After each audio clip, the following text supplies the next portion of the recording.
Welcome to edition number 2 from Daily Dave here at ISE 2025. Dave, after a full day of ISE, Please. first things first, having a good German beer, right? I have my priorities. That's good, that's good. Dave, after the first day of ISE, so we're here in Hall 3 at Lang AG, with all the big hardware guys over here. So what is the exciting products you have seen today? Well, the long stand is really good. I mean, what they're doing with MuxWave with this rainfall thing, I think is really impressive. And they had a great stand last year, great stand again this year. I'm not buttering them up. I just honestly believe that. And it's a really good example of what you can do with this LED foil. It's not fully transparent, but quite transparent. I haven't seen a full bunch else that can glue my socks off or maybe kind of stop and say, oh, what's that? So, it's early. I'll find stuff. Let's walk through the major visual suppliers. Let's start with LG, for example. So what did you see at LG? What did you like there? I was kind of surprised how they seem to have finally surrendered that OLED is not a B2B product. It's a Transparent OLED, to be precise. Yeah. Well, even for commercial. Yeah. But it's a fantastic consumer display. They've done a lot to make it better, brightness and everything else, the operating life. But as a commercial product, you're just not seeing it at all. Well, people are just walking right. So I didn't see much on that side. The LG Kinetic Wall is interesting. They're doing it a lot differently from last year. Instead of the drawers or the modules pushing in and out, they're kind of twirling. And they've got this interesting thing where you could take a selfie and do an AI-generated version of yourself. So I did that, and it turned me into a middle-aged man who's going through a gender transition. Well, that's not very difficult in Trump time, right? So I definitely can't travel the States anymore. But it's one of the few AI applications that we see here. So far, we're a bit surprised because prior to the show, AI was one of the big topics. Yeah. But looking around here, it seems to be still some way to go. Yeah, well, maybe over in the software hall, there's a lot more going on. But even in here, so many technology companies have been saying we're AI powered, this or that, AI upscaling, everything else. But I didn't really notice that. Okay, cool. So we talked about LG with a nice, also they include some mirrors. I thought that's quite unusual usually they love to do everything LED. So moving from LG to Samsung, what did you see at the Samsung booth? I don't want to rag on Samsung, but I just didn't see anything new. They're amplifying VXT again, but when I walked through there, it looked like what I saw a year ago, really, including a couple of same vendors who were there a year ago. I think it's interesting. It applies to a lot of B2B business, but Samsung, you can't expect these companies to just have something amazing come out every year. But I think what's really new this year is SmartThings Pro. That's something. Yeah, that year ago, though. No, I think only in Infocom, not here at ISE. But it's really, they put it quite prominently at the entrance of the booth. And the biggest difference this year is that they're an open booth. In the past, it was always closed off, just for registered people. So now they really open it up. And there's this the wall, obviously, at the entrance. Yeah. But I really like the SmartThings Pro with all the different sensors, the commercial ones, the consumer ones. So I think that was quite nice visualized. Otherwise, I agree. The only big story at Samsung is really the e-paper. It's not exclusive to them, to be realistic. But 75-inch, it's impressive, but. Yeah, it's a big but. It's impressive in terms of the scale that they've got it to that.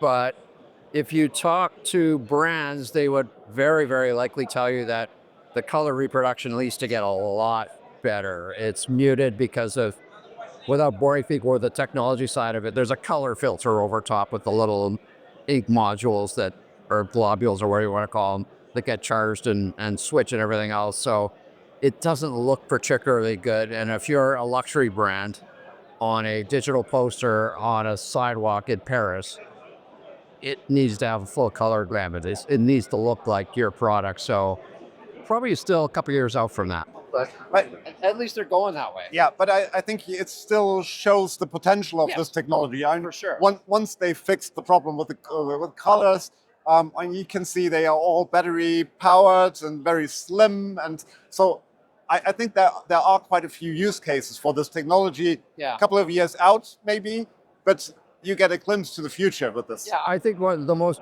interesting thing I've heard lately about e-paper displays is a Swedish company called, I think, Exertus, that has, it's like almost like a piece of ribbon. It's not ribbon, but it's that kind of dimension that harvests power from overhead lighting.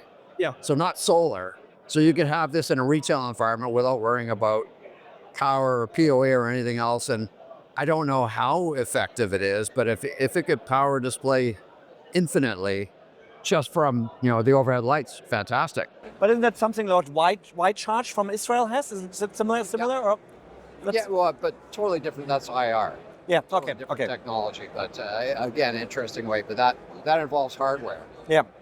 and additional cost. I love those guys. I love what they're doing, and worried the hell out of me when it first came out. Like, I'm not walking in front of that, but it's apparently safe. You're still alive. Yeah, but you also mentioned, if you want to see the comparison between LED, LCD, and e-paper, there's a booth that's where you can see actually the side-to-side comparison. It was interesting at the Dinoscan booth, and Dinoscan is really, not a lot of people know about that company, but it's a very large company, a very, very successful company based out of Taiwan. Big stand there. But what I found interesting at their stand was they had 3 display totems for outdoor display advertising, and they had LED version, an e-paper version, and a high bright LCD version, which is their kind of go-to-market product that they've had for years and years and have been very successful with. So LED version looked pretty good, but the resolution not to amplify the good stuff. E-paper stuff, you can see it's muted and you go, it's not really ready. And then you see the beautiful high bright LCD, you go, that's the one. Yeah. So maybe that was a conscious decision, but I know in talking to their senior management when I was out in Taiwan in the fall that they said, we think this is interesting, but it's not quite ready yet. But that they're wise to be playing with it and experimenting with it and sticking with it, and they have the benefit of being like a few miles away from Ing's factory, and they're outside of Taipei and Ing's in Hsinchu, which is not far away. And maybe we should really mention it. You published your display guide. You can download it at 69.net, right? That's your full 80 stories. Unbelievable how much time you spend on that. 4.5 months. It's called Future Displays. 70 plus stories, almost 250 pages. That covers the waterfront, everything from conventional LED to visual illusions, media architecture. There's an interesting company over that way called Seco that's owned by Rowe that has these display walls that look like stone or wood veneers or whatever, and I really like that.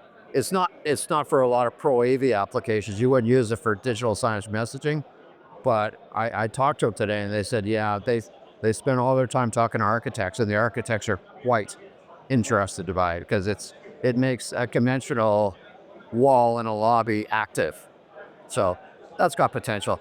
What else do we have? We have at Sharp, for example, they have an e-paper with solar on top of it, which is totally independent of everything. So I really like that one. Even though it's not the coolest one, but the concept is really convincing. I think that's really the future. We see a lot of incremental, new features. It's not the big stuff. It's not the wow, but it's really about the small things, the more powerful SoCs. We see all-in-one from Panasonic, with LED for the first time. Yeah. We see a lot of COB, right? I mean, COB seems to be the new standard for digital signage, right? Yeah, I haven't seen as much fibbing about micro LED as I saw last year. Yeah, you hate it anyway. But it is. I was talking about this earlier on a podcast that it's just so challenging for the industry in general. It must be so difficult for integrators who don't dabble full time in digital signage display or pro AV display like they're doing unified communications. and all of a sudden they're confronted at a trade show with yet more acronyms, and you go, what's MIP? What is MLED? And I saw ELED today, which is apparently like edge lit LED. Why don't you just say edge lit LED? Yes. So yeah, it's got to be tough for them. It's tough enough for me. Cool, good. The last one I would like to mention is Sony. They have a big like sustainability thing in the middle of the pavilion.